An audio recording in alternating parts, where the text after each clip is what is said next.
Magandang hapon po, Munting Manukan TV. Yan na po, nag-collection tayo ng itlog kaya lang dalawa lang. Bali ang umiitlog lang po sa aking inahin ay aapat pa.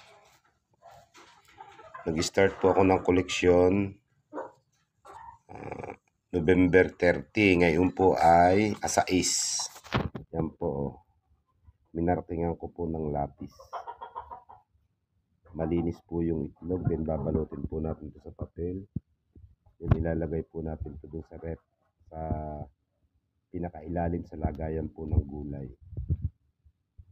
O bali nakakaipon na po tayo ng 16 itlog na po ito. Pa-incubate po natin to sa December 16. Bali ang iipunin ko po ay itlog ng November 30 to December 15.